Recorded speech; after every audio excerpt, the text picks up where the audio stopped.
আজকের পর আমি আর তামাক চাষ করব না, বিসমিল্লাহ।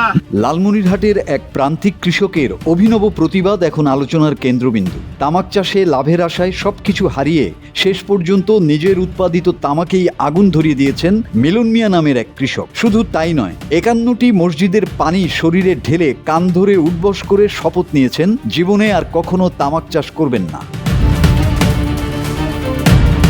শুক্রবার বিকেলে আদিতমারী উপজেলার সাপটিবাড়ি বহুমুখী উচ্চ বিদ্যালয়ের মাঠে ঘটে এই ব্যতিক্রমী ঘটনা। স্থানীয়রা জানান, ভাগ্য বদলের আশায় এবছর 3 বিঘা জমিতে তামাক চাষ করেছিলেন মিলন, কিন্তু সেই স্বপ্নই এখন তার জন্য দুঃস্বপ্ন হয়ে দাঁড়িয়েছে।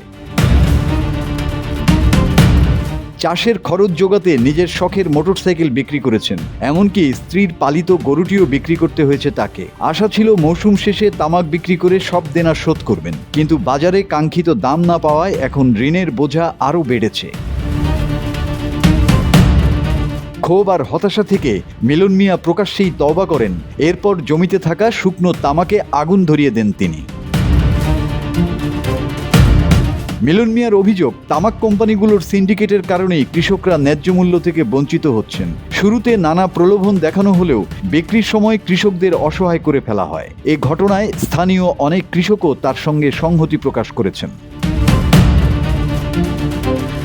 News desk, 24 hours Bangla.